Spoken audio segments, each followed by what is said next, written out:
This is the dude that did the video on the last on Mirage. It's the guy that has 1.8 million subscribers. So again, I don't see why he would lie to his 1.8 million subscribers. So I'm guessing he just got like behind the scenes footage of all this. Like maybe he had this a few months ago and now he's able to share it. But now this is Nuke. Nuke has come to Counter-Strike 2, and it's the biggest map overhaul yet, according to Valve's own overhaul system, which deems the maps we've had already the same as the other one, but to be minor overhauls. I wonder what the lighting inside's gonna look like. With new Source 2 lighting and PBR materials and reflections. And I agree with that. The outline of everything is very similar, but the surfaces themselves have been overhauled.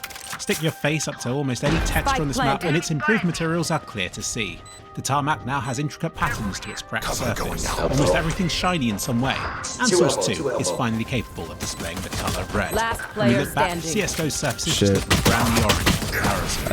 I have another video showing before and afters if you'd like to take your time to study these changes without listening to my voice. Damn, that does look good. To the ambient sounds, which Looks way gooder. The rest of this video will cover the other things that I've noticed. Oh yeah, that actually does look so much better. Stuff here.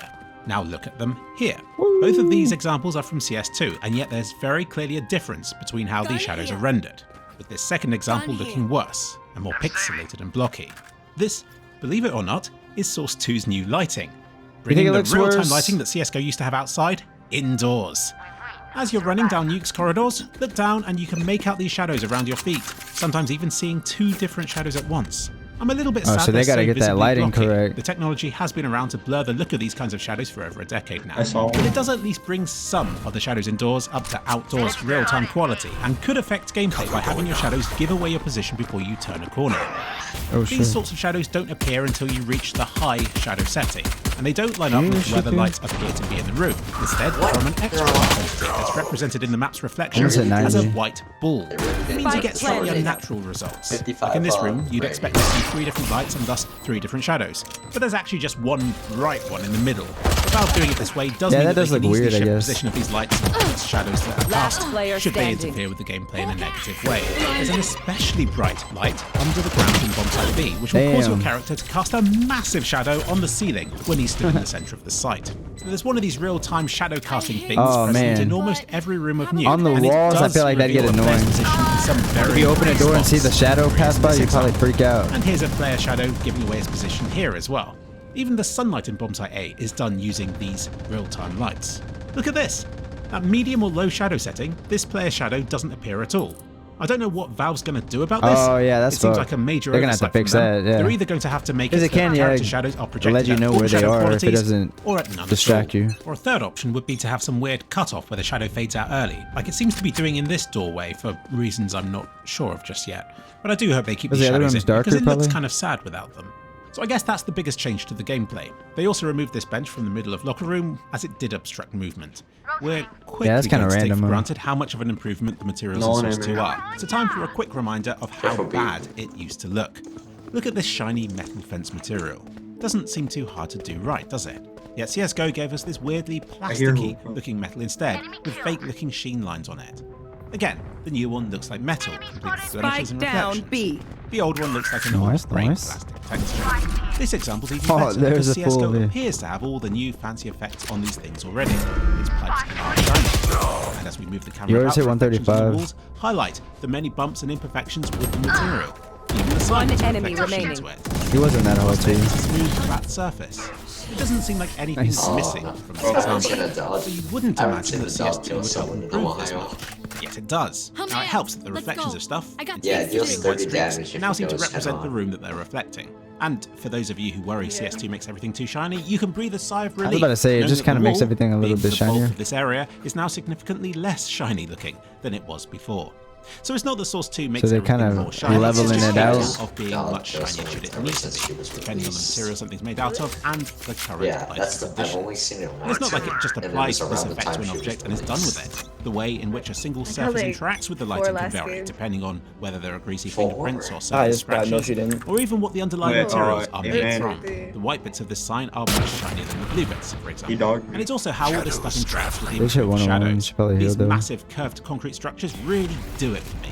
See that long, intricate edge where light is dark. The structure seems to be made of a standard concrete material and doesn't appear to have any fancy light to it. Yet viewer hands are the right conditions and suddenly it'll light up like a Christmas tree, but only the bits that aren't in shade. It just appears to work. Oh, I totally missed that. But it's all this stuff combined that, without changing the map itself, has helped to transform this dated, last-gen of CSGO into something that's now truly beautiful. One enemy remaining. Addressing here, looks better because Nuke is too clean and shiny looking. It looks brand new with every floor waxed. They probably balance it out with like matte polish. Even up the ceiling roof. Not really matte, but like flat look, like the cement. You know, the cement walls. If you ask me, this is Valve getting carried away with the new PBR materials, having been constrained by Source 1 for decades. And they've chosen to splurge it all out on this one particular map. Because if we look at all the others, like CS2, Mirage, and even the brand new, especially the shadows casted, these all look like about as from dry above, and as dusty as a nun's sandcastle. So just like the PBR and just from the character in general, you can kind of pinpoint where they are. Extremes and variety in the types of maps that we can expect to see. And Nuke is an example of a shiny one. This shininess sometimes works against itself, mind, because we can clearly see that some of the cube maps aren't fully aligned, meaning that the stuff in the reflection outside doesn't always match up with where it should be. Graphics and the same with some of the reflections. That looks good. I like that room right there. And especially outside when you're peering into the windows around bomb site A. That being said, I do appreciate how what if you could look in? That'd be good. Now. It looked way too muted in Source 1, and it makes me happy every time I see it glowing in Source 2. And I don't mind too much about these skewed reflections, as they're giving a lot of image quality for very little slowdown, which everybody should be happy about. And as you can see, when I turn the corner and look at this reflection instead, if they're properly set up, then they don't look too bad. The SWAT vehicle at City Spawn has received a new model and a much more colourful design. These cooling towers have been moved further away from the map. The crashed truck at T-Spawn no longer steams, and it looks in pristine, shiny condition. Valve just wrecked out.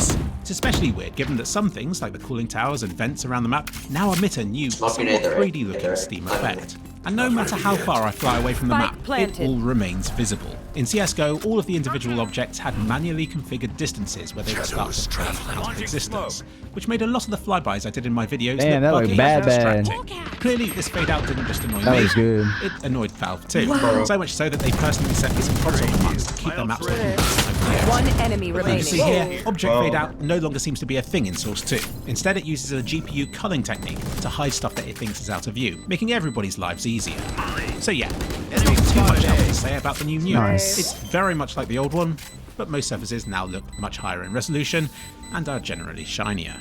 I'll end this video with some before and after break effects, which have also been improved or changed. Yeah, that looks way better. Shoot the bad guys. How's that for a plan? That's fun, bro. People are gonna want to shoot those out not first. The same as the glass in Half-Life Alyx. In CS2, it all appears to break in one go, just like it did in CSGO. And it now looks more dramatic. Yeah, I want to get a VR headset.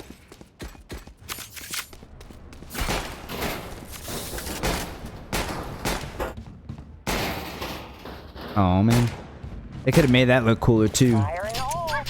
Like maybe one panel at a time.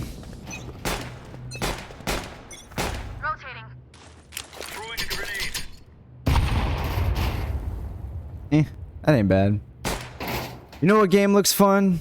Or has like graphics, or not graphics, but like a damage like that? What would you call it? Environmental destruction? Fucking The Finals. That shit is that's a fun ass game, bro.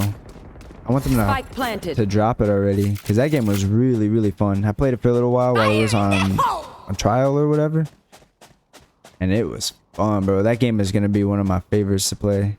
Even just to warm up. That shit is... Do you have feel? Shit is fun.